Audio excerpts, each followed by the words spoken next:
اسے دیکھتے ہی باتوں کا دست راست اغون خان مطمئن ہو گیا۔ آنے والے نوجوان کے لیے اپنے سامنے خالی نشست کی طرف اشارہ کرتے ہوئے اسے بیٹھنے کے لیے کہا۔ جب وہ بیٹھ گیا تو اغون خان نے اسے مخاطب کیا، کہو تم کیا کہنا چاہتے ہو؟ آنے والا وہ منگول کہنے لگا، میں آپ کے لیے ایک اچھی خبر لے کر آیا ہوں۔ 2 محافظ جو آپ نے میخائیل کی بیوی نکسار کو لینے کے لیے بھیجے تھے وہ لوٹ آئے ہیں۔ یہ خبر سن کر اغون خان اپنی جگہ سے ایک طرح سے اچھل پڑا، کہنے لگا، وہ میخائیل کی بیوی نکسار کو اپنے ساتھ لے کر آئے ہیں؟ اس پر وہ منگول کہنے لگا، ہاں آپ کا اندازہ درست ہے، وہ نکسار کو بھی اپنے ساتھ لے کر آئے ہیں اور نکسار اس وقت باتو خان کے بیٹے سرتاق کے خیمے میں موجود ہے۔ اغون خان فوراً اپنی جگہ پر اٹھ کھڑا ہوا اور کہنے لگا، تمہاری بڑی مہربانی کہ تم نے اس کی اطلاع دی، میں خود جاتا ہوں اور نکسار سے ملتا ہوں۔ یاد رکھو جس طرح تم سرتاق کی حفاظت کرتے تھے اسی طرح نکسار کی بھی کرو گے۔ اس منگول نے اپنے سر کو خم کر دیا، پھر اغون خان اس خیمے سے نکل گیا۔ اغون خان سرتاق کے خیمے میں داخل ہوا۔ خیمے میں اس وقت میخائیل کی بیوی نکسار بیٹھی ہوئی تھی۔ خیمے میں تھوڑا آگے جا کر نکسار کی طرف دیکھتے ہوئے اغون خان ایک طرح سے دنگ رہ گیا۔ اس نے جب جائزہ لیا میخائیل کی بیوی نکسار نوخیز اور شاداب ہونے کے ساتھ ساتھ دوریوں کی منزلوں میں مزامیر داؤدی، لہن زبور اور سحر سامری جیسی پرکشش اور محویت تفکرات کے اوطاق میں معجزات، عجائبات، تازہ آرزو اور خیال نو جیسی حسین تھی۔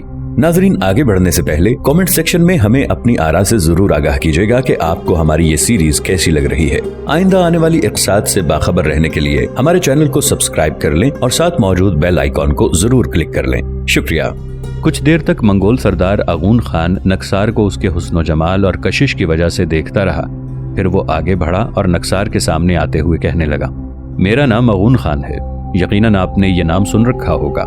نکسار اپنی جگہ پر کھڑی ہوئی اور کہنے لگی، ہاں اس نام کا مجھے کئی بار ذکر کیا گیا ہے۔ جو محافظ مجھے لے کر آئے ہیں انہوں نے خیمے میں بٹھانے کے تھوڑی دیر بعد مجھے بتایا کہ مجھے آپ ہی کی راہبری اور رہنمائی میں کام کی ابتدا کرنا ہوگی۔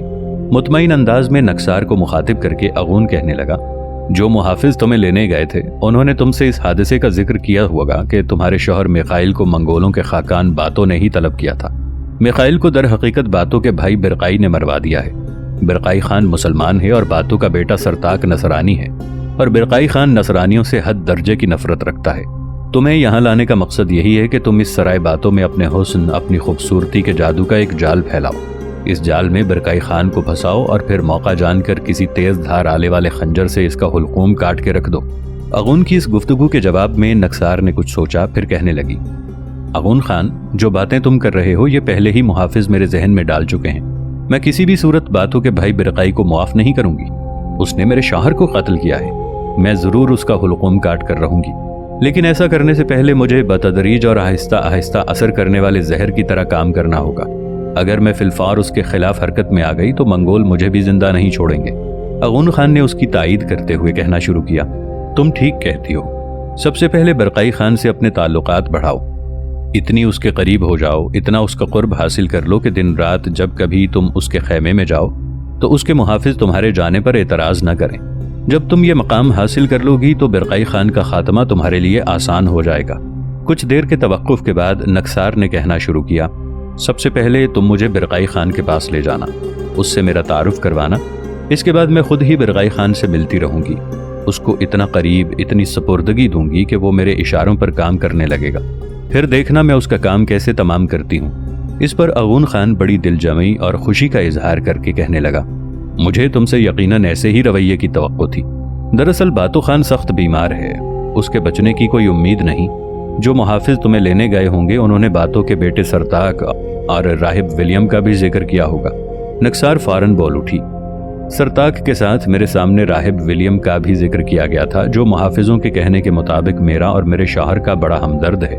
ساری گفتگو، سارا معاملہ چونکہ اغون کی امیدوں کے مطابق ہو رہا تھا، لہٰذا بات کو آگے بڑھاتے ہوئے اغون کہنے لگا، راہب ولیم یقیناً تمہارا اور تمہارے شوہر میخائیل کا بڑا ہمدرد تھا۔ چند ہفتے پہلے تک سرتاق اور راہب ولیم نے یہیں قیام کر رکھا تھا، لیکن باتوں کے بیمار ہونے کے بعد اس کے زندہ بچ جانے کی ساری امیدیں ختم ہوتی دکھائی دیں۔ تب سرتاق اور راہب ولیم دونوں مشرق کی طرف منگولوں کے بڑے خاقان منگو کی طرف جا چکے ہیں۔ سرتاق وہاں قیام کر کے منگو خان سے مغرب کے منگولوں کے خاقان کا عہدہ حاصل کرنے کی کوشش کرے گا۔ سرتاق ایسا نہ کرتا تو تمہارے شوہر کی طرح یقیناً برقائی خان اس کا بھی خاتمہ کرا دیتا۔ باتو خان چونکہ اب چند دنوں، ہفتوں یا مہینوں کا مہمان ہے، اس کی موت کے بعد منگول متحدہ طور پر باتو خان کے بھائی برقائی خان کو اپنا خاقان تسلیم کر لیں گے۔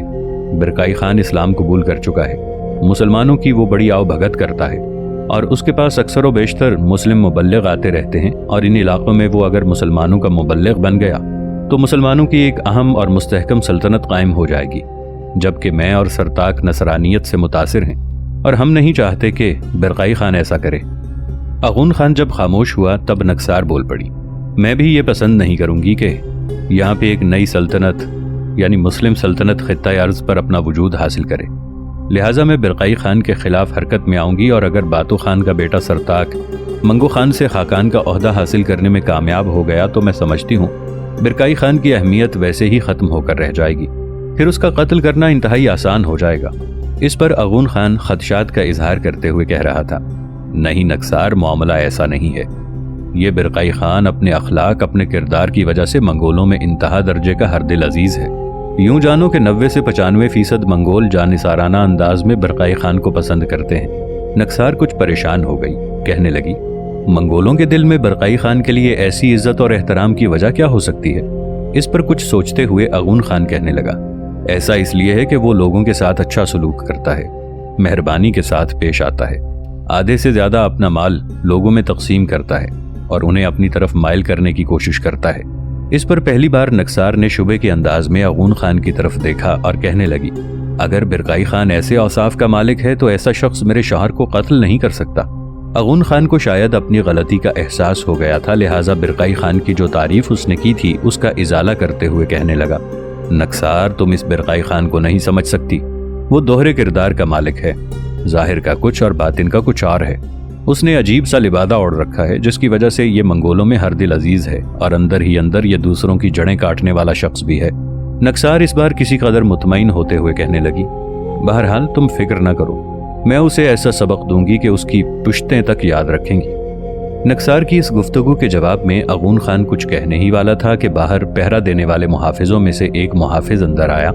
اغون خان کو مخاطب کر کے کچھ کہنے ہی والا تھا کہ اغون خان نے اسے مخاطب کیا، کیا تم باتو خان کی طرف سے آ رہے ہو؟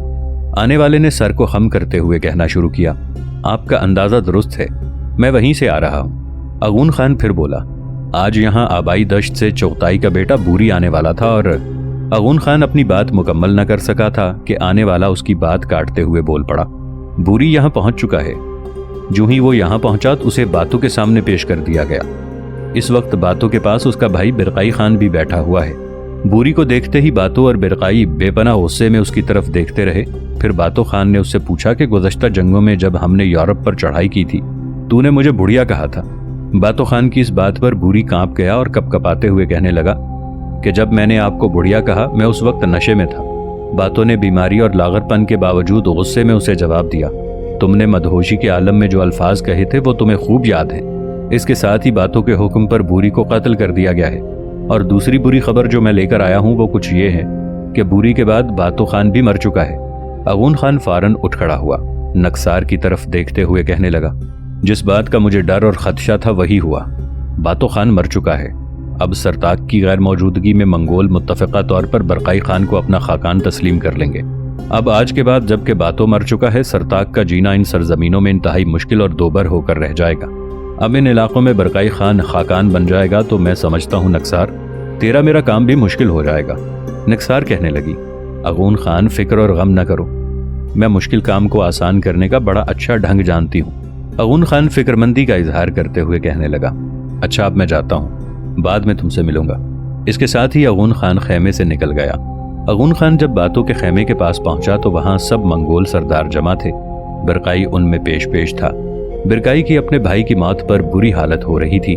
بہرحال سب مل کر باتو خان کی تجہیز و تکفین کا اہتمام کرنے لگے تھے۔ دوسری جانب ملکہ روسودان کی خودکشی کرنے کے بعد منگولوں کی مدد سے ملکہ کا بھتیجا گرجستان کا حکمران بن بیٹھا تھا۔ تخت نشین ہونے کے بعد اس نے سب سے پہلا کام یہ کیا کہ اپنے جاسوس اور خاص آدمی روسودان کی بیٹی اور گرجستان کی شہزادی تھمر کو تلاش کرنے پر لگا ہوا تھا۔ وہ اپنے دل کی گہرائیوں سے تھمر کو پسند کرتا تھا، اس کے قرب کا متمنی تھا، لہٰذا حکومت ملتے ہی اس نے اپنے آدمی تھمر کی تلاش میں لگا دیے۔ دوسری جانب عمیر بن نصر اور تھمر بھی محتاط ہو گئے تھے، اس لیے کہ انہیں بھی خبریں مل چکی تھی کہ حکومت سنبھالنے کے بعد داؤد نے تھمر کی تلاش میں اپنے آدمی لگا دیے ہیں، لہٰذا وہ حمود کے گھر میں اپنا زیادہ وقت گھر کے تہہ خانے میں گزارنے لگے تھے۔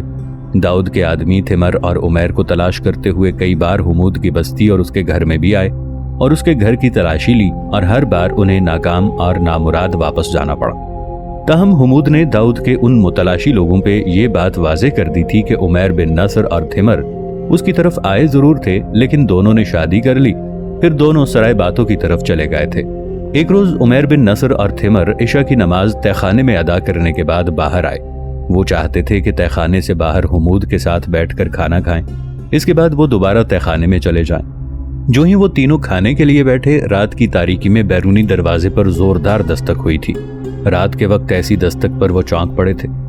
پھر حمود نے سوالیہ انداز میں باری باری عمیر اور تھمر کی طرف دیکھتے ہوئے بڑی رازداری میں انہیں مخاطب کیا۔ میرا جی کہتا ہے کہ گرجستان کے نئے حکمران داؤد کی طرف سے پھر کوئی تھمر کا پوچھنے یہاں آیا ہے۔ تم دونوں ایسا کرو، تہہ خانے میں چلے جاؤ، میں دیکھتا ہوں دروازے پر کون ہے۔ جواب میں عمیر کہنے لگا، ماموں، میں اور تھمر دونوں تہہ خانے میں زندگی بسر کرتے کرتے بیزار ہو چکے ہیں۔ میرے خیال میں اب مجھے یہاں سے چلے جانا چاہیے۔ میں تھمر کو لے کر سرائے باتوں کا رخ کروں گا۔ حالات جو بھی ہوئے ان میں سے اپنی بیوی بختائی اور برقائی خان سے مل کر نمٹ لوں گا۔ میرے خیال میں اگر سرتاق تھمر کو پسند کرتا ہے، اسے اپنانے پر تلا ہوا ہے۔ جب اسے یہ خبر ہوگی کہ تھمر مجھ سے شادی کر چکی ہے اور میری بیوی ہے، تو میرے خیال میں باتوں اسے میرے خلاف کوئی اقدام نہیں کرنے دے گا، اس لیے کہ باتوں کی بیٹی بھی میری بیوی ہے، وہ میرا ہر صورت میں دفاع کرے گی۔ ماموں، تم دروازہ کھولو، میں اور تھمر دروازے کے ایک طرف ہٹ کر کھڑے ہو جائیں گے۔ اگر دستک دینے والے گرجستان کے حکمران داؤد کے آدمی ہوئے تو تم انہیں تلاشی کی خاطر اندر لے آنا۔ جب وہ اندر داخل ہوں گے تو میں اور تھمر دروازے کی اوٹ میں ہی کھڑے رہیں گے، تم دروازے کو پوری طرح کھول دینا۔ اس طرح ہم دونوں دروازے کی اوٹ میں ہو جائیں گے، اور جب وہ تلاشی لے کر چلے جائیں گے تو میرا ارادہ ہے کہ میں آج رات تھمر کو لے کر یہاں سے کوچ کر جاؤں۔ عمیر بن نصر کی اس تجویز سے تھمر نے بھی اتفاق کیا۔ تب حمود کہنے لگا، اگر تم دونوں میاں بیوی کا یہی ارادہ ہے تو آؤ میرے ساتھ۔ عمیر اور تھمر جلدی جلدی اپنے آپ کو مسلح کر کے حمود کے ساتھ ہو لیے۔ حمود نے جب دروازہ کھولا تو تھمر اور عمیر دروازے کے پیچھے ہو گئے تھے۔ دروازے پر دو سوار گھوڑوں کی باگیں پکڑے کھڑے تھے۔